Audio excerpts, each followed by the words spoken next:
ഇന്ന് ജോലിയോടുള്ള ബന്ധത്തിലൊക്കെ വർഷങ്ങൾ 1-2 വർഷമൊക്കെ ജീവിതം മാറി നിൽക്കുകയും ഇടയ്ക്ക് അവധിക്ക് 1 മാസം വരികയും വീണ്ടും പോവുകയൊക്കെ ചെയ്യുന്ന ജീവിത സാഹചര്യങ്ങളുടെ സമ്മർദ്ദങ്ങളിൽ ഉണ്ടാകാറുണ്ട്.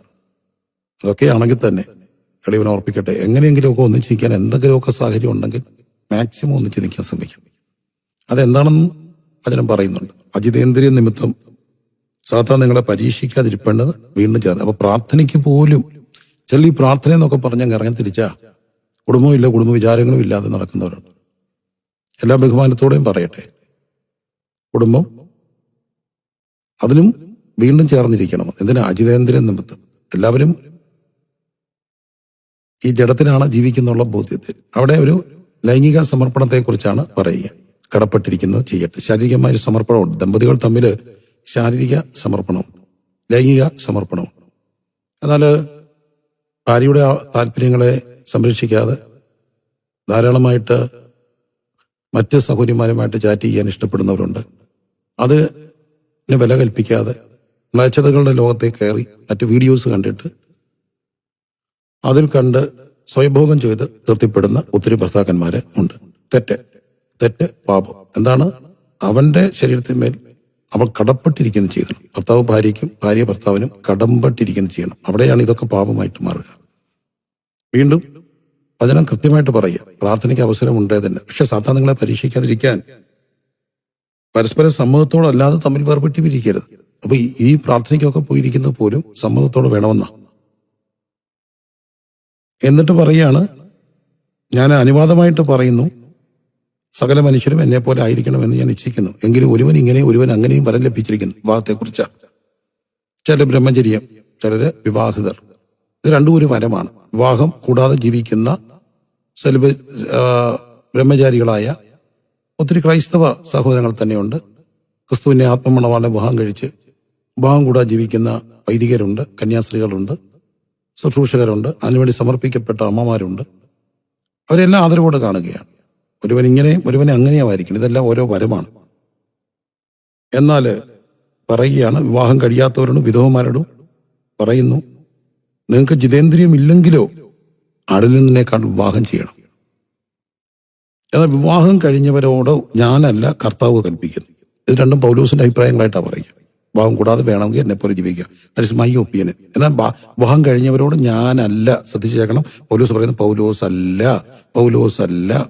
അല്ല. പിന്നെ ആര് പറയുന്നു? കർത്താവ് തന്നെ പറയുന്നു. അങ്ങനെയല്ലേ 10-ാം വാക്യം നിങ്ങളുടെ വേദപുസ്തകത്തിൽ അങ്ങനെയാണല്ലോ. വിവാഹം കഴിഞ്ഞവരോട് ഞാനല്ല, കർത്താവ് തന്നെ കൽപ്പിക്കുന്നു. ഭാര്യ ഭർത്താവിനെ വേർപിരിയണം. പിരിഞ്ഞു എന്ന് വരികിലോ വിവാഹം കൂടാതെ പാർക്കണം. അല്ലെന്ന് വരികിൽ ഭർത്താവിനോട് നിരന്നുകൊള്ളണം. ഭർത്താവ് ഭാര്യയെ ഉപേക്ഷിക്കണം. വിവാഹം കഴിഞ്ഞവരോടോ ഞാനല്ല, മേളിൽ പൗലോസ് പറയുന്നുണ്ട്. ഇനി ഇത് കഴിഞ്ഞിട്ട് എന്നാൽ ശേഷമുള്ളവരോടോ കർത്താവല്ല, ഞാൻ തന്നെ പറയുന്നത്. ഇതിനെ എങ്ങനെ മനസ്സിലാക്കേണ്ടത്? ഇത് അറിയപ്പെടുന്നതാണ് പൗളിയൻ പ്രിവിലേജ്. പൗലോസ് കൊടുക്കുന്ന ചെറിയൊരു അനുവാദം. പക്ഷെ പൗലോസ് അത് എടുത്തു പറയാനുള്ളത് ധാർമ്മികത കാണിച്ചു. ഞാനല്ല, കർത്താവാണ് പറയുന്നത്. ആരോട്? വിവാഹം കഴിഞ്ഞവരോട്. എന്താണ് പറയുക? ഞാനല്ല, കർത്താവ് പറയല്ല, കൽപ്പിക്കുന്നു. To the married I give this charge, not I but the Lord. ഞാനല്ല, കർത്താവ് തന്നെ കൽപ്പിക്കുന്നു. ഭാര്യ ഭർത്താവിനെ വേർപിരിയരുത്. പിരിഞ്ഞൊന്നും ഒരിക്കലും വിവാഹം കൂടാതെ പാർക്കണം. അപ്പൊ നമ്മൾ ചോദിക്കും, ചില സമയത്തൊക്കെ വിവാഹം പിരിഞ്ഞവരെ കല്യാണം കഴിക്കാൻ അനുവദിക്കുന്നില്ലേ? അതിനെ മനസ്സിലാക്കേണ്ടത് മറ്റൊരർത്ഥത്തിലാണ്. ഞാൻ ഇന്നലെയൊക്കെ പറഞ്ഞു, എന്ത് സാഹചര്യത്തിലാണ് വിവാഹം മോചനം ഉണ്ടായത്? നിനക്ക് മറ്റൊരാളുടെ കൂടെ പ്രേമിച്ച് കിടക്കാൻ വേണ്ടി അവൻ തടസ്സമായപ്പോൾ മോചനം ചെയ്യുന്നവരുടെ അല്ല വിവാഹം മോചനം. ഞാൻ മുമ്പേ പറഞ്ഞതാ.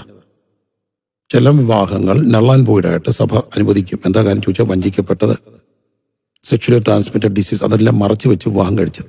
എന്നാൽ അവിടെയും ദൈവത്തിന് എന്നെ അബദ്ധം പറ്റിയതാണെങ്കിലും ദൈവത്തിന് ചതി പറ്റത്തില്ലെന്ന് പറഞ്ഞ് പ്രാർത്ഥിച്ച് നിന്ന ഒത്തിരി പേരെ എളിയവൻ ജീവിതത്തിൽ കണ്ടിട്ടുണ്ടെന്നുള്ളത് സന്തോഷത്തോടെ പറയട്ടെ.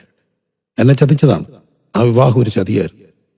അല്ലെങ്കിൽ ഒരു വിറ്റഴിയ ചെരുക്ക് പോലെ. എനിക്ക് സ്ത്രീധനം കൊടുക്കുവാൻ പൈസയില്ലാത്തതുകൊണ്ട് ആടെയെങ്കിലും തലയിലോട്ട് അപ്പം കെട്ടിവെച്ചതാണെന്ന് അറിഞ്ഞുകൊണ്ട് തന്നെ പിന്നത്തേതിൽ ഒഴിയാനുള്ള അവസരങ്ങൾ ഉണ്ടായിട്ടും ഒഴിയാതെ ദൈവം തന്ന പങ്കാളിയെ കർത്താവ് തന്നാന്ന് സ്വീകരിച്ചു. അവർ പറയുന്ന ഒറ്റ കാര്യമാണ്.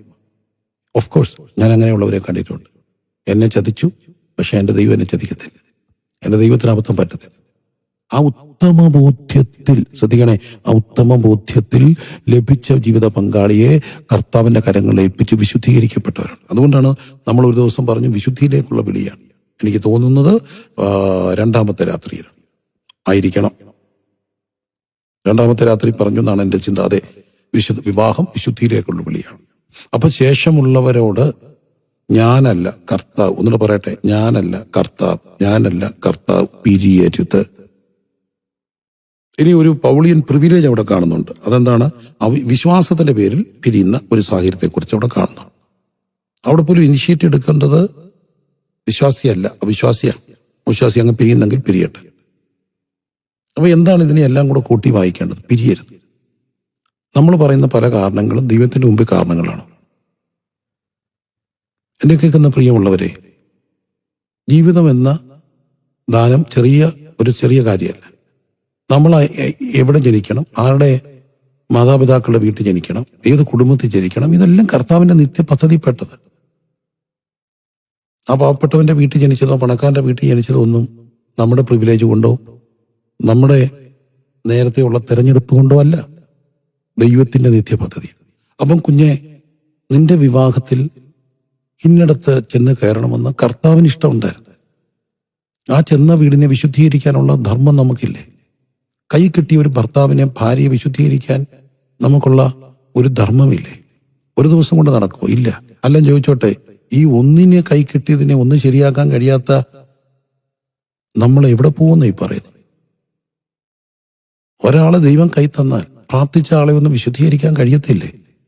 ഇതെല്ലാം നമ്മുടെ ജീവിതത്തിൽ നടക്കുന്നവരില്ലേ? ഇല്ലേ? പിരിയരുത്. ഒന്നുകൂടെ പറയട്ടെ, ശേഷമുള്ളവരോട് ഞാനല്ല, വിവാഹം കഴിഞ്ഞവരോട് ഞാനല്ല, കർത്താവ് തന്നെ കൽപ്പിക്കുന്നത് പിരിയരുത്. അപ്പൊ വ്യക്തിപരമായ ചില അനിവാര്യമായ സാഹചര്യങ്ങൾ വരത്തില്ലേ? മാനസിക പ്രയാസങ്ങൾ, ഡിസീസസ്, മറച്ചു വെച്ച് കല്യാണം കഴിക്കുന്നത്, അങ്ങനെയുള്ളവർക്ക് നിയമപരമായി പിരിയാം. പക്ഷെ അവിടെയും മറ്റൊരു കാര്യം മനസ്സിലാക്കണം, ദൈവത്തിന് അബദ്ധം പറ്റാത്തില്ലെന്നുള്ള വിശ്വാസത്തിൽ. ഞാനിങ്ങനെയുള്ളവരെയൊക്കെ കണ്ടിട്ടുണ്ട്. പലപ്പോഴും ചിലരുടെയൊക്കെ ജീവിതത്തിന്റെ ആ സന്തോഷം കണ്ട് അവിടെ ജീവിതത്തിൽ കർത്താവ് കൊടുത്ത ചില ആ പ്രയാസങ്ങളെ സന്തോഷത്തോടെ സ്വീകരിച്ചത്. ദൈവത്തിന് സ്തോത്രം ജീവനിടയാക്കിയിട്ടുണ്ട്. പ്രിയമുള്ള മക്കളെ, ഒറ്റ അപേക്ഷ, ശേഷമുള്ളവരോട്, കർത്താവല്ല, ഞാൻ തന്നെ പറയുന്നു എന്ന് പൗലോസ് പറയുമ്പോൾ വിവാഹം കഴിഞ്ഞവരോട് പറയുന്നു, ഞാനല്ല കർത്താവ്. കർത്താവ് എന്താ പറയുന്നേ? പിരിയരുത്. ഭാര്യ ഭർത്താവിനെ പിരിയരുത്. ഭർത്താവ് ഭാര്യയെ ഉപേക്ഷിക്കരുത്. അപ്പൊ മോശെ പറഞ്ഞതോ, it is due to the hardness of your heart. നിങ്ങളുടെ ഹൃദയകാഠിന്യം. ആ പെണ്ണെ കൊണ്ട് നടന്ന നീ ആ പെണ്ണെ കൊല്ലും, എന്ന് തമ്പുരാൻ അറിയാം. അല്ലെങ്കിൽ ആ ഭർത്താവിനെ ഇഞ്ചിഞ്ചായിട്ട് വിഷം കൊടുത്ത് കൊല്ലും. ഇതൊക്കെ നമ്മൾ കണ്ടതല്ലേ കൂടത്തായോ. അപ്പൊ അത് സംഭവിക്കാതിരിക്കാൻ മോശം അനുവദിച്ചെന്ന് ഹൃദയകാഠിന്യം. അതും ദൈവത്തിന്റെ പദ്ധതിയല്ല. ആദിയിൽ it was not like so in the beginning. ആദിയിൽ അങ്ങനെയല്ലായിരുന്നു. പിരിയരുത്. എന്റെ പൊന്നു കുഞ്ഞെ, പിരിയാൻ വെമ്പുക. വക്കീലിന്റെ അടുത്തോട്ട് ഇരും, വക്കീൽ പറയും ഇങ്ങ് കൊണ്ടുവന്നേക്കാൻ. എല്ലാം കേട്ടിട്ട് പറയും 50,000 രൂപ അഡ്വാൻസ് തരും, അല്ലെങ്കിൽ 25,000 രൂപ അഡ്വാൻസ് തരും. വക്കീൽ ഫീസ് 1,00,000 രൂപ, അല്ലെങ്കിൽ കമ്മീഷനാ ഇത്ര രൂപ മേടിച്ച് ചെയ്തതിന് ഇത്ര രൂപ. That is their profession. എനിക്ക് അവരോടും പണക്കില്ല, അവരോട് പ്രൊഫഷനാ. പക്ഷെ കുഞ്ഞെ, വക്കീൽ പറയുന്നതിന് മുമ്പ് ദൈവം പറയുന്ന ഒന്ന് കേൾക്കണേ. പിരിയരുതേ, പിരിയരുത്. ഞാൻ ചില മക്കളോട് പറഞ്ഞു കൊടുത്തിട്ടുണ്ട്, നിങ്ങളൊരു തീരുമാനമെടുക്കും. ഇത്ര നാളുകൾ, 6 മാസം ഞാൻ വിഷയത്തിന് വേണ്ടി പ്രാർത്ഥിക്കും. 1 വർഷം മാറ്റം വരുമോ നോക്ക്. എന്തുകൊണ്ടാണെന്ന് ഈ മത്തായി സുവിശേഷത്തിൽ പറയുന്നത് ശ്രദ്ധിച്ച് വായിക്കണം. മത്തായി സുവിശേഷം 19-ാം അധ്യായത്തിൽ പറയുന്നത് എന്താ? മത്തായി സുവിശേഷം 19-ാം അധ്യായത്തിൽ ഇത് ക്വയറ്റ് കോമൺ ആയതുകൊണ്ട് അതുകൊണ്ട് വചനം മാറ്റാൻ ഒപ്പോ? നമുക്ക് വേണ്ടി ഈ എന്റെ കാര്യത്തിലായാലും നിങ്ങളുടെ കാര്യത്തിലായാലും വചനം പറയുന്നത് എന്താണ് ശ്രദ്ധിക്കണ്ടേ? മത്തായി സുവിശേഷം 19-ാം അധ്യായത്തിലാണ് ഈ പറയുന്നത്. എന്നാൽ ഉപേക്ഷണ പത്രം കൊടുത്തിട്ട് അവളെ മോശ കൽപ്പിച്ചത് എന്തെന്ന് ചോദിച്ചെന്ന് പറഞ്ഞു. അവൻ അവരോട്, നിങ്ങളുടെ ഹൃദയകാഠിന്യം നിമിത്തമത്രേ ഭാര്യമാരെ ഉപേക്ഷിക്കാൻ മോശ അനുവദിച്ചത്. ഞാനോ നിങ്ങളോട് പറയുന്നു, പരസംഗം നിമിത്തമല്ലാതെ. സെക്ഷൽ ഇമ്മോറാലിറ്റി, പരസംഘം, 2-3 വാക്കുകൾ വേദപുസ്തകത്തിലുണ്ട്, ശ്രദ്ധിച്ചു കേൾക്കണേ. ഒന്ന് അഡൾട്ടറിയാണ്. ഞാൻ എപ്പോഴും പറഞ്ഞിട്ടുണ്ടോ? ഏതായാലും കുടുംബ നവീകരണ ധ്യാനത്തിൽ അത് പറയാതിരിക്കണം. അഡൾട്ടറി എന്ന് പറഞ്ഞ വാക്കിന്റെ അർത്ഥം എന്താ? വ്യഭിചാരം. ഇന്ന് വ്യഭിചാരം എന്നുള്ള വാക്ക് ഇന്ത്യൻ നിയമത്തിലില്ല, അറിയാം? വിത്ത് കൺസെന്റ് ഓർ വിത്തൗട്ട് കൺസെന്റ് വ്യഭിചാരം എന്ന് പറയാനകത്ത്. ഇപ്പം ഉദാഹരണം പറഞ്ഞ വിവാഹിതനായ ഒരു ഭർത്താവ് ഒരിടത്ത് പോകുന്നു, അവന്റെ കൂടെ ഒരു സ്ത്രീ ഉണ്ടെന്ന് അറിവ് കിട്ടുന്നു, ഇന്ന ലോഡ്ജിലുണ്ട്, ഭാര്യ പോലീസിനോട് പരാതിപ്പെടുന്നു. പോലീസ് എന്ത് ചെയ്യും? പോലീസിനൊന്നും ചെയ്യാനില്ല. പൂർത്തിയായവരാണോ ബലമായിട്ടാണോ? അത് മാത്രമേ പോലീസിന് ചോദിക്കാവുള്ളൂ. അവിടെ ചിതം പറയാണ്, നിങ്ങൾ എന്തിനാണ് ഈ മുറി ഇരിക്കുന്നത്? അനാശാസ്യം. നോ, ഞങ്ങൾ തമ്മിൽ പരസ്പര സമ്മതത്തോടെ ഒന്നിച്ച് കിടക്കുന്നു. പരസ്പര സമ്മതത്തോടെ ഒന്നിച്ച് കിടക്കുമ്പോൾ ഭാര്യയ്ക്ക് എന്ത് ചെയ്യാൻ നോക്കും? നിയമത്തിന് മുമ്പിൽ ഒന്നും ചെയ്യാനില്ല. വ്യഭിചാരം. പക്ഷെ വേദപുസ്തകത്തിന്റെ മുമ്പിൽ പറയുന്നുണ്ട്, ദുർനടപ്പുകാരും വ്യഭിചാരികളെ ഞാൻ ന്യായം വിധിക്കും. വാട്ട് ഈസ് അഡൾട്ടറി അഥവാ വ്യഭിചാരം? ഒരാളോ 2 പേരോ വിവാഹിതരാണെങ്കിൽ വിവാഹ ജീവിതത്തിന് പുറത്ത് either or one is married, ആ എക്സ്ട്രാ മാരിറ്റൽ റിലേഷൻഷിപ്പിനെയാണ് അഡൾട്ടറി എന്ന് വിളിക്കുക. ഈ both parties are not married, 2 പേരും അവിവാഹിതരാണെങ്കിൽ എന്നൂടെ കേൾക്കണം, അതിനെ പരസംഗം എന്നാണ് വിളിക്കുക, ഫോർണിക്കേഷൻ. അപ്പൊ ഇവിടെ പറയുന്ന വാക്കെന്താ? പരസംഗം എന്ന് പറഞ്ഞാൽ മാരിറ്റൽ ബോണ്ടിന്റെ പുറത്ത്. സഭ വ്യാഖ്യാനിക്കുന്നതിനെ എങ്ങനെയാണെന്നറിയാം? പരസംഗം എന്നുള്ളത് വ്യഭിചാരമായിട്ടല്ല എന്ന് പറഞ്ഞാൽ കുടുംബജീവിതത്തിൽ വ്യഭിചാരം പോലും ചിലപ്പം ഘടകമല്ല. ഇത് അന്ന് വെപ്പാട്ടിമാരുണ്ട്, അവർക്ക് മാരിറ്റൽ ബോണ്ടിൽ. ഇന്നത്തെ ലിവിങ് ടുഗദറാണ് ഈ വെപ്പാട്ടിമാർ.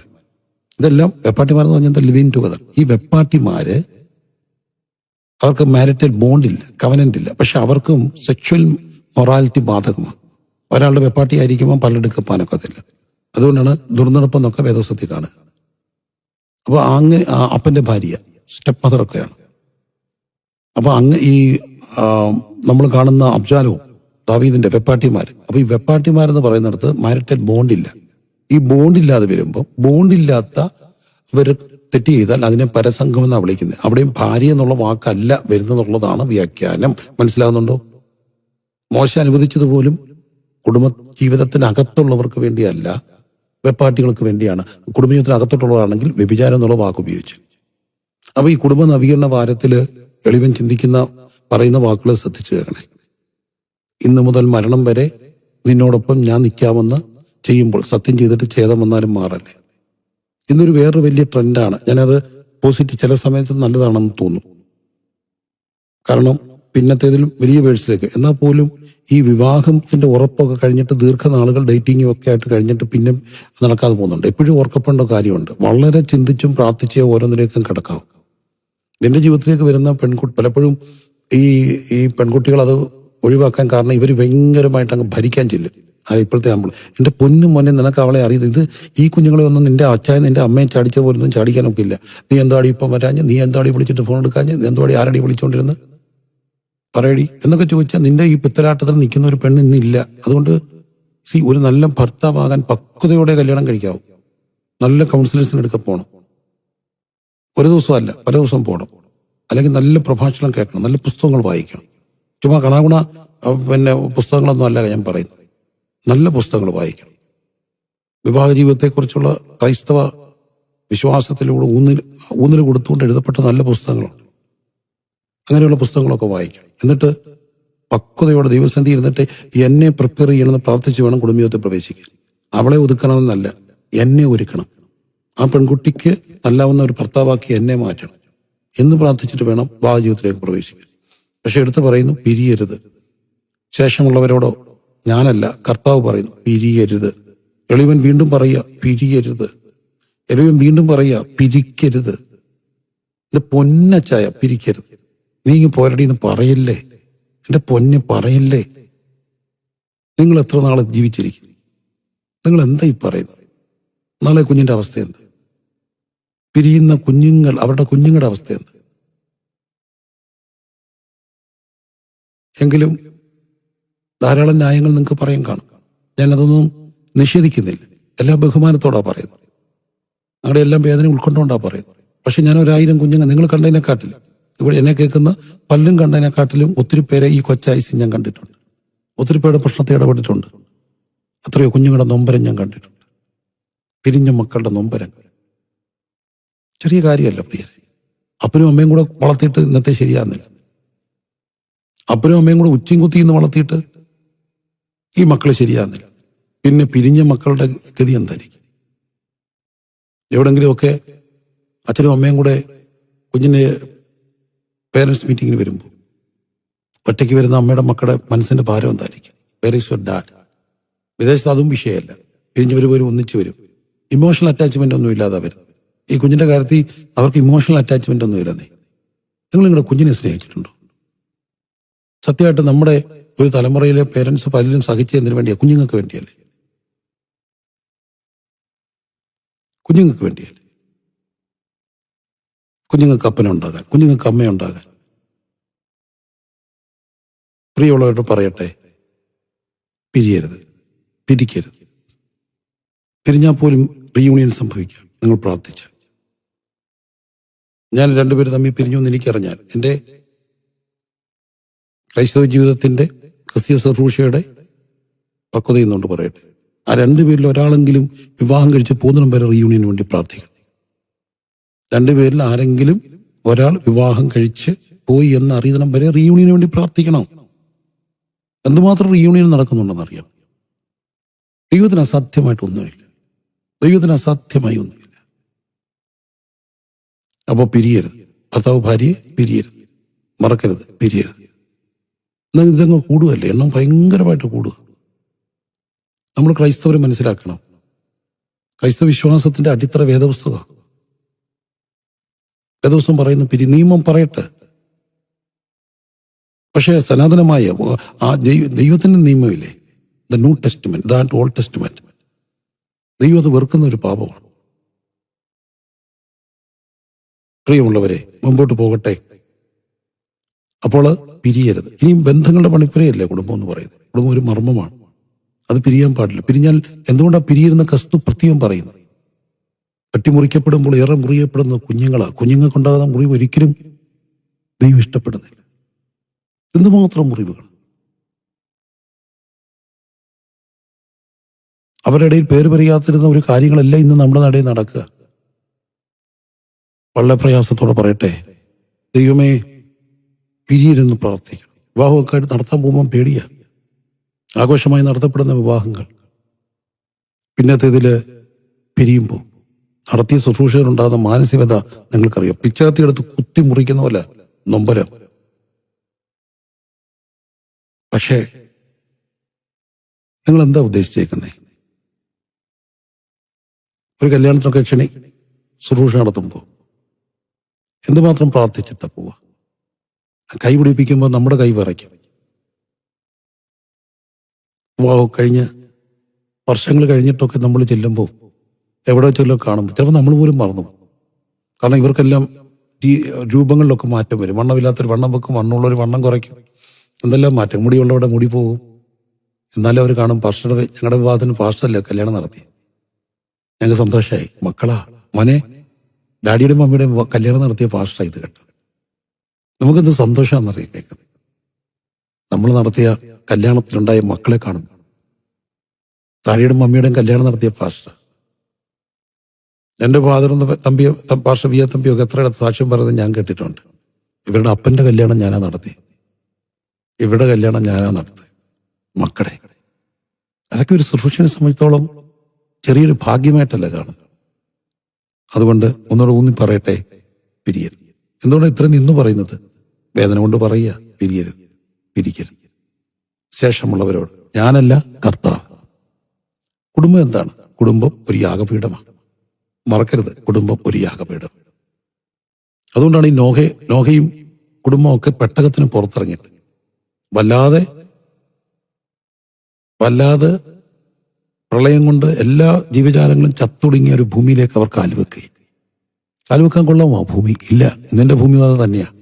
പാപം പെരുകിയ ലോകത്ത് ദൈവത്തിന്റെ ന്യായവിധി നടപ്പാക്കി കഴിഞ്ഞ് മുഴുവൻ പേരും കൊല്ലപ്പെട്ട ഭൂമിയിലേക്ക് നോഹയും കുടുംബം ഇറങ്ങുമ്പോൾ അവർ ചെയ്തൊരു കാര്യമുണ്ട്.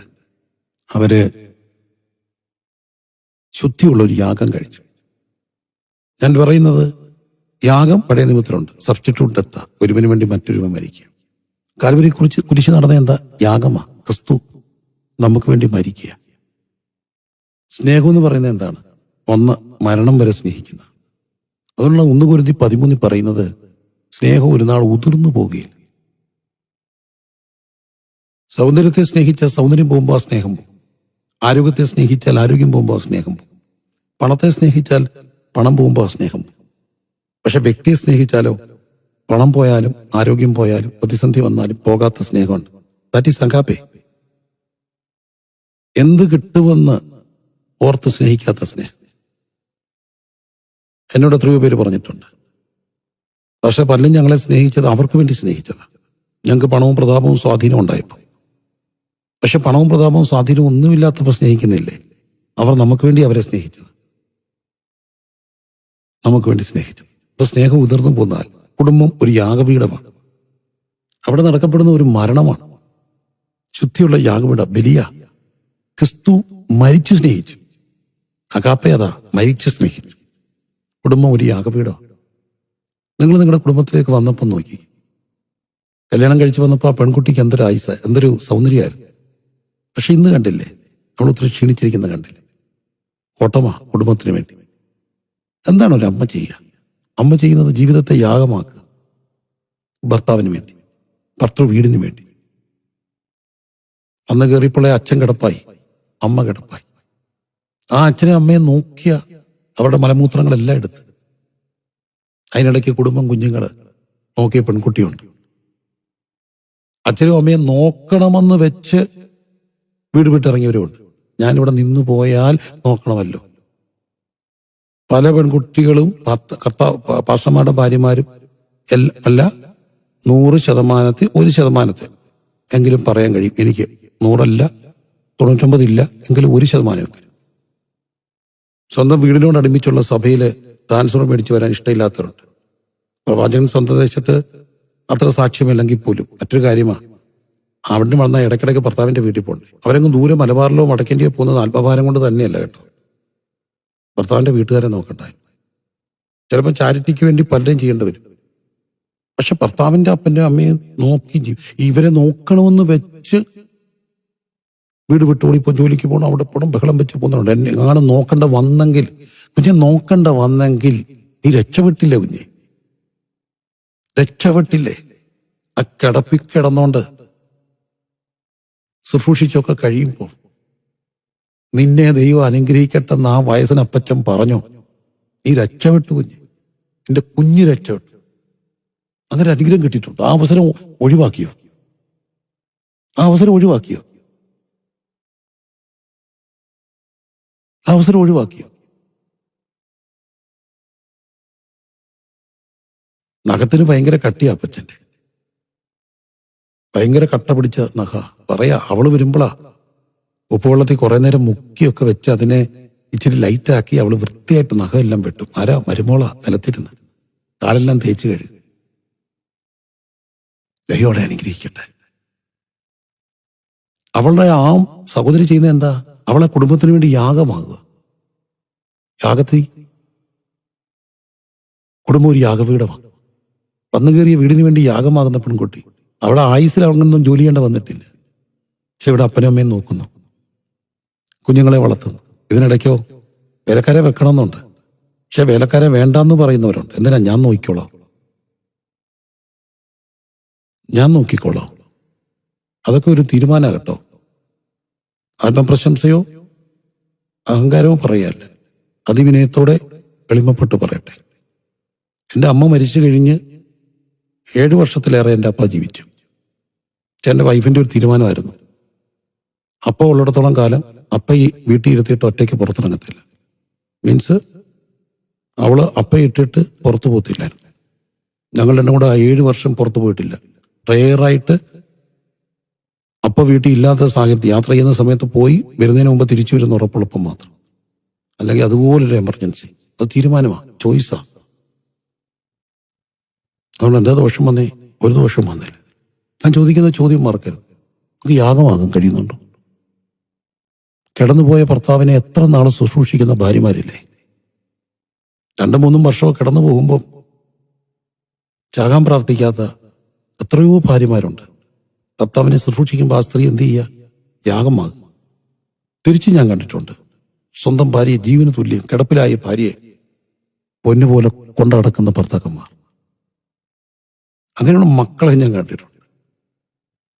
വിദേശത്തു നിന്നൊക്കെ ദീർഘനാളം അവധിയെടുത്ത് വന്നിട്ടൊരു കുഞ്ഞ്. അവൻ ചെറുപ്പക്കാരനാ. അവൻ രാത്രി 12 മണിക്ക് കോവിണ്ട സമയത്ത് വീടിന്റെ മുറ്റത്ത് ഇങ്ങനെ ഓണടിക്കുക. ഇത് ആരപ്പ ഈ 12 മണിക്ക്? നോക്കിയപ്പോ കിടപ്പിലായി പോയ സ്ട്രോക്ക് വന്ന അമ്മയെ സീറ്റ് ബെൽറ്റ് ഒക്കെ ഇരുത്തി താങ്ങിയിരുത്തി അവൻ നൈറ്റൊക്കെ ഇടിപ്പിച്ച് കാറിന്റെ ഫ്രണ്ട് സീറ്റിൽ ഇരുത്തി കൊണ്ടുവന്നിരിക്കുക. നീ എന്താ ഈ രാത്രി? അമ്മയ്ക്കൊരാഗ്രഹം. അമ്മയും പകലൊക്കെ ആകുമ്പോൾ അമ്മയ്ക്ക് വെയില, പിന്നെ ഈ സാരി ഒന്നും ഉടുപ്പിക്കാൻ വയ്യാത്തതുകൊണ്ട് കൊണ്ടാടാക്കാൻ പാടാ. ഞാനും അമ്മയും കൂടി ഇങ്ങനെ രാത്രി റൈഡിന് പോകും. അമ്മയ്ക്ക് സന്തോഷാ. അപ്പോഴാണ് പറഞ്ഞത് പ്രിൻസ് പാസ്റ്റർ ഒന്നും കണ്ടിട്ടില്ല. അതിന് വളരെ ദൂരത്ത് നിന്ന് അമ്മയെ റൈഡ് ചെയ്തുകൊണ്ട് രാത്രി 12 മണിക്ക് വേണ്ടി ഇനി ഞാൻ ഇവിടെ കൊണ്ടുപോകും. തിരിച്ചിങ്ങനെ കാറ്റൊക്കെ കാണിച്ച് അമ്മയ്ക്ക് സന്തോഷമാകുന്ന വരെ കാറെ കറക്കുക. ആ കുഞ്ഞവിടെ യാഗമാവുക. രാത്രി ചുമ്മാ ബൈക്കെടുത്ത് കറങ്ങുന്ന കുഞ്ഞിന്റെ കാര്യമല്ല ഞാൻ പറഞ്ഞത്. അമ്മയും കൊണ്ട് കറങ്ങുക. അവന്റെ ആയുസ് അവിടെ യാഗമാകുകയല്ലേ, യാഗമാകുകയല്ലേ. കിടപ്പിലായ കുഞ്ഞുങ്ങൾക്ക് വേണ്ടി ബാല്യം നഷ്ടപ്പെട്ട മക്കളൊക്കെ ഉണ്ട് കേട്ടോ. ബാല്യം നഷ്ടപ്പെട്ടു പോയ മക്കളുണ്ട്. ഒരച്ഛൻ എന്നോട് പറഞ്ഞിട്ടുണ്ട്, എൻ്റെ കുഞ്ഞ് അമ്മയ്ക്ക് അമ്മയായിരുന്നു. സാഹചര്യം പറയാം. ഒരു യോഗം കഴിഞ്ഞപ്പോൾ ഒരു നല്ല ഓട്ടർക്കോളിനുള്ള ഒരു ദൈവനിയോഗം വന്നു. മക്കളൊക്കെ വന്നേ പ്രാർത്ഥിക്കാം. കുറേ കുഞ്ഞുങ്ങൾ പ്രാർത്ഥിക്കാൻ വന്നു. അതിലൊരു പെൺകുട്ടി, ഇപ്പോഴും എനിക്ക് ആ പെൺകുട്ടിയുടെ പേരും മുഖവും എൻ്റെ മനസ്സിലുണ്ട്. വളരെ ദൈവതേജസ് മുഖത്തുണ്ടായിരുന്നു. ഞാൻ ആ പെൺകുട്ടിയോട് പറഞ്ഞു, കുഞ്ഞെ യോഗം കഴിഞ്ഞ് സംസാരിക്കണേ. യോഗം കഴിഞ്ഞപ്പോൾ ആ കുട്ടി സംസാരിച്ചു. ഞാൻ നിനക്ക് ഭയങ്കര നന്മയുണ്ടാവും, നിന്റെ ഭാവി പ്രവചനാതീതമായിരിക്കും. You are going to have a very bright future. ആ കുട്ടിക്ക് വേണ്ടി ഞാൻ പ്രാർത്ഥിച്ചു. വർഷങ്ങൾ കഴിഞ്ഞ കുട്ടിയുടെ ഫാദറിനെ ഞാൻ ഒരിടത്ത് വെച്ച് കണ്ടപ്പം പറഞ്ഞു, പാസ്റ്റർക്ക് എന്നെ അറിയുമെന്ന് അറിയില്ല, പക്ഷെ എൻ്റെ മോടെ പേര് പറഞ്ഞാൽ അറിയും. എൻ്റെ മോടെ പേരിന്നതാ, ഇന്നിടത്ത് വെച്ച്. ഞാൻ പറഞ്ഞ അറിയും. ഓഫ് കോഴ്സ് എനിക്ക് ഓർമ്മയുണ്ട്. ഞാൻ ആ പേരെ ഓർത്ത് പ്രാർത്ഥിക്കാറുണ്ട്. ഞാൻ ആ സഹോദരനോട് പറഞ്ഞു, നിങ്ങളുടെ കുഞ്ഞിന് നല്ല ഭാവിയുണ്ട്. ആ മനുഷ്യൻ കരഞ്ഞുകൊണ്ട് പറയുക, പക്ഷേ എൻ്റെ കുഞ്ഞിന് ബാല്യമില്ല. എല്ലാ കുഞ്ഞുങ്ങളും ഓടി നടക്കുന്ന സമയത്ത് അവിടെ അമ്മയ്ക്ക് മാനസിക പ്രയാസത്തിൽ ഒതുങ്ങിപ്പോയി. അവളായിരുന്നു എല്ലാ അമ്മയെ നോക്കുന്നത്, കൃത്യം മരുന്നെടുത്ത് കൊടുക്കുന്നത്. അവൾ അമ്മയ്ക്കമ്മയായ കുട്ടി, അമ്മയ്ക്കമ്മയായിരുന്നു. അമ്മയ്ക്കമ്മയായി ബാല്യ കൗമാര സന്തോഷങ്ങൾ വേണ്ടാന്ന് വെച്ച് അമ്മയെ ശുശ്രൂഷിച്ച പെൺകുട്ടി അവൾ യാഗമാ. അവൾ യാഗമാ. കുടുംബം ഒരു യാഗം വീടോ. യാഗത്തിങ്കിൽ തീയറണം. യാഗത്തിങ്കിൽ തീയറണം. എന്നെ കേൾക്കുന്ന പ്രിയമുള്ള മക്കളെ, എന്തോ ഒരു യാഗമാകാൻ കഴിയുന്നുണ്ട്. കിടപ്പിലായ ആ മക്കളെ നോക്കുപോലും ചെയ്യാതെ പോകുന്ന മക്കളെ, അച്ഛൻ കിടപ്പില്ല, നിങ്ങൾ എത്ര നേരം അവിടെ ഇരുന്നിട്ടുണ്ട്? നിങ്ങളൊക്കെ തിരിച്ചു വരുമ്പോൾ അമ്മച്ചിയുടെ അടുത്ത് പോയി എത്ര നേരം ഇരുന്നിട്ടുണ്ട്? അവർക്ക് ആവശ്യം ആ സാന്നിധ്യമാണ്. കയ്യോ കാലോ ഒക്കെ ഒന്ന് തിരുമിയിരിക്കാനൊക്കെ അവർ യാഗമായതാണ് നമ്മളെ ബലം. എവിടെയോ വായിച്ചൊരു കഥയുണ്ട്. ചിലർക്ക് ഇങ്ങനെ ഓർമ്മയൊന്നും അറിയാതെ നിൽക്കും. അച്ഛനോട് ചില പ്രശ്നങ്ങളുടെ പേരിൽ ഉതറിപ്പോയ മകൻ ദീർഘവർഷങ്ങളായിട്ട് അച്ഛനുമായിട്ട് കോണ്ടാക്ട് ഒന്നുമില്ല. ഒത്തിരി കഷ്ടപ്പെട്ട് വളർത്തിയതാ. അമ്മ നേരത്തെ മരിച്ചിട്ട് വേറെ വിവാഹം കഴിക്കാതൊക്കെ വളർത്തിയ കുഞ്ഞാ. അപ്പോൾ ആരോ പറയുന്നു, കാണണമെങ്കിൽ ഇപ്പം കണ്ടോണം, അല്ലെങ്കിൽ പിന്നെ ജീവനോട് കാണാനൊക്കെ തരത്തില്ല. അതുപോലെ ക്ഷീണിച്ച ആണോ? കാണാൻ വന്നു.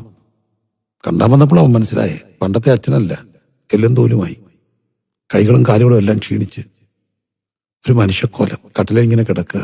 സ്നേഹം ഉണർന്നു, അടുത്തിരുന്നു. മുഖത്തും കണ്ണിലും എല്ലാം തലൂടി. പുതപ്പിനകത്തൂടെ കൈയിട്ട് ഇങ്ങനെ തപ്പിയപ്പം നെഞ്ചാങ്കൂട് കൈ താപ്പോട്ട് പോയപ്പോ വയറെല്ലാം അങ്ങ് ഒട്ടി, നട്ടല്ലേ മുട്ടു. ഒരു സൈഡിൽ കൂടി ഇങ്ങനെ പുതപ്പിനടിയിൽ കൂടെ കൈ ഓടിച്ചു. തുടകളൊക്കെ എല്ലാ, പക്ഷെ മുട്ടിന്റെ അവിടെ വന്നപ്പം താപ്പോട്ട് പോകുന്നില്ല. കൈ തടഞ്ഞിങ്ങനെ നിൽക്കുക. അതെന്താ ഈ തടയുന്നേ? അതൊക്കെ പുതപ്പ് മാറ്റി നോക്കിയപ്പോ മുട്ട നിൽക്കുന്ന 2 മുഴുത്ത തഴമ്പ പൊങ്ങി നിൽക്കുക. അവിടെ ഈ കൈ തടഞ്ഞ്.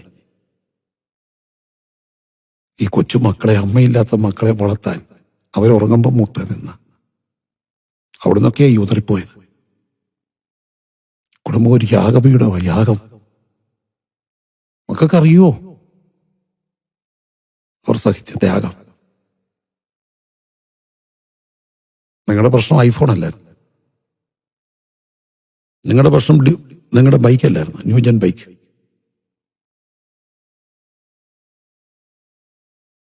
അതൊക്കെ നേടിത്തരാൻ ത്യാഗമായവർ. കുടുംബം ഒരു യാഗപീഠമാണ്. ലക്ഷക്കണക്കിന് രൂപ ശമ്പളം മേടിച്ചിട്ട് മക്കളൊക്കെ വേണ്ടാന്ന് വെച്ചിട്ട് ലിവിംഗ് റൂമിൽ താമസിച്ച് വീക്കെൻഡുകളെ അടിച്ചു പൊളിച്ച് പബ്ബിൽ പോയി ഡാൻസ് ചെയ്യുന്ന നിന്റെ കാര്യമല്ല ഞാൻ പറഞ്ഞേ, അവന്റെ അവിടെയും കാര്യമല്ല പറഞ്ഞു. യാഗമായ ഒത്തിരി കുടുംബങ്ങളുണ്ട്. അവിടൊക്കെ ഇറങ്ങി ഒരു തീയുണ്ട്, തീ. യാഗത്തിന്റെ നടുവിൽ പ്രസാദിച്ച തീ ഇറങ്ങി. ആ ത്യാഗത്തിന്റെ മുമ്പ് ഇറങ്ങുന്ന ഒരു തീയുണ്ട്. പന്തകയാർ വീട്ടിൽ ഒത്തിരി സഹിച്ച അമ്മമാരെന്നെ കേൾക്കുന്നുണ്ട്, ഇന്നും സഹിക്കുന്നവരെന്നെ കേൾക്കുന്നുണ്ട്. ഈ വീട്ടിൽ നിന്ന് ഇറങ്ങി ഓടണമെന്ന് ആഗ്രഹിച്ച എത്ര പേരെന്നോട് പറഞ്ഞിട്ടുണ്ട്. അങ്ങ് ഇറങ്ങി ഓടിയാൽ തന്നെ പക്ഷെ പിടിച്ചു തന്നു. നിന്റെ യാഗത്തിന്റെ മുമ്പിൽ സ്വർഗം പ്രസാദിച്ചിട്ടുണ്ട്. അവിടെ തീയിറക്കും ദൈവം. കുടുംബം ഒരു യാഗപീഠം, മറ്റൊരാൾക്ക് വേണ്ടിയുള്ള യാഗപീഠം, പരസ്പരം യാഗമാകും. അവിടെ ഒരു തീയിറങ്ങും. ഇപ്പം നമുക്കിന്ന് കുടുംബ നവീകരണ വാരത്തിന്റെ 6ാം ദിനം രാത്രിയാണ്. എല്ലാവരും കർത്താവിന്റെ സന്ധിയിൽ ഒന്ന് സമർപ്പിച്ച് എന്തൊരു യാഗമാകാൻ കഴിഞ്ഞിട്ടുണ്ട്. ഒരു യാഗത്തില് പിറുപിറുപ്പോടാണോ യാഗം? അല്ല, നിങ്ങളുടെ ശരീരങ്ങളെ ജീവനും വിശുദ്ധിയും ദൈവത്തിന് പ്രസാദമുള്ള യാഗം. അമ്മയും അപ്പനും ഒക്കെ എന്തുമാത്രം യാഗം ചെയ്തിട്ടുണ്ട്. ഒരു നല്ല ഹോട്ടലിൽ പോയി അവർ കഴിച്ചിട്ടുണ്ട്. പിന്നെ ഈ പിള്ളേരെല്ലാം ഇന്ന് കുഴിമന്തി കഴിക്കാൻ, അത് കഴിക്കാൻ, ഇത് കഴിക്കാൻ അവർക്ക് കൂടുതൽ ഇഷ്ടം പുറത്തു പോയി കഴിക്കാനാണ്. പാപം കേട്ടോ, എന്നും പുറത്തു പോകും. ഹോട്ടലിൽ പോകുന്ന പാപയാന്ന് ഞാൻ പറഞ്ഞില്ല. പക്ഷേ ഈ ഹോട്ടൽ മാറി മാറി കയറി ഇങ്ങനെ നടക്കുന്ന ഒരുതരം പാപം. ഭക്ഷണത്തെ ജയിക്കാൻ കഴിയാത്തതുകൊണ്ട്. മനസ്സിന്റെ വയലൊന്നും പോകുന്നത് തെറ്റൊന്നുമല്ല. പക്ഷെ അവർ പോകത്തില്ലായിരുന്നു. അവർ വീട്ടിൽ വന്നേ കഴിക്കാമെന്ന്. പലപ്പോഴും അവരങ്ങനെ ചെയ്തത് വീടിന് വേണ്ടി യാഗമാകാൻ. അങ്ങനെയുള്ള അവർക്ക് വേണ്ടി മാത്രമല്ല, അനിയനെയും അനിയത്തെയും പഠിപ്പിക്കാൻ. ഞാനവ ഒത്തിരി ദൂരെ വെച്ച ഒരു സഹോദരനെ കാണുമ്പം കുടുംബമായിട്ടൊക്കെ വരുമ്പം 2 കൊച്ചു പിള്ളേരെയും പിടിച്ചോണ്ടാണ് മനുഷ്യൻ വരുന്നത്. കൊച്ചുമക്കളാകുമെന്ന് തോന്നും. അവർക്കതുപോലെ പ്രായമുണ്ട്. തലമുടിയൊക്കെ നരച്ച് നല്ല പ്രായം മാറി, കണ്ടറിയാം. അപ്പൊ ഞാൻ ചോദിച്ചു, കൊച്ചുമക്കളാ? അല്ല. പിന്നെ മക്കളാ? ഇത്രയും ചെറിയ മക്കള്? ലേറ്റ് മാരേജ് ആയിരുന്നു, ഒത്തിരി പ്രായമായിട്ടാണ് കല്യാണം കഴിച്ച്. റീസണ്ടാ. അതിനാ കാര്യം? അത് കല്യാണം കഴിക്കാൻ മറന്നുപോയത്. കല്യാണം കഴിക്കാൻ മറന്നുപോയി. ആദ്യമൊക്കെ അമ്മ കിടപ്പായിരുന്നു, പിന്നെ അമ്മയ്ക്ക് വേണ്ടി ഒത്തിരി ഓടി. അത് കഴിഞ്ഞപ്പം ഒറ്റ പെങ്ങള് കിഡ്നി ഫെയിലായിപ്പോയി. അവളൊരു 10 വർഷത്തോളം ഡയാലിസിസ് ചെയ്തു. പിന്നെ അവൾക്ക് വേണ്ടിയുള്ള ഒരു ജീവിതമായിരുന്നു. വളയം പിടിച്ച് ആ മനുഷ്യനെ ഓടിച്ചാണ് ഇതിന് പൈസ കണ്ടെത്തിയത്. പറഞ്ഞ് 2-3 ജീപ്പ് ഞാൻ 2-3 ലക്ഷം കിലോമീറ്റർ വെച്ചോടിച്ചു. പിന്നെ അവളെ ഡയാലിസിസിന് കൊണ്ടുവരണം. അതിനിടയ്ക്ക് കല്യാണം കഴിക്കാൻ മറന്നുപോയി, ഓർത്തില്ല. അവളോട് മരിച്ചപ്പോൾ അതിൻ്റെ ആവശ്യം വന്നു. ജീവിതത്തിന്റെ ഒരു നല്ല നാളെ, യൗവനത്തിന്റെ ആ തിളപ്പിച്ച യൗവനമൊക്കെ ഈ മനുഷ്യരൊക്കെ ഉരുകി മാറിയത്. ആർക്ക് വേണ്ടി? വയ്യാത്ത കൂടപ്പുറപ്പിന് വേണ്ടി. യാഗമാണ് കുടുംബം, ഒരു യാഗപീഠം. കിടപ്പരോഗികളൊക്കെ നോക്കുന്ന വീടുകളുണ്ട്. കർത്താവ് നിങ്ങളെ പൂർണ്ണ മനസ്സോടെ നോക്കിക്കോ. കൂടപ്പുറപ്പിന് വേണ്ടിയൊക്കെ ജീവിച്ചവരുണ്ട്. ഇന്നത്തെ ലോകത്ത് അതൊക്കെ മൗഢ്യമാണ്. അവനവന്റെ കാര്യം നോക്കണമെന്ന്, അവനവന്റെ കാര്യം നോക്കാൻ മറന്ന്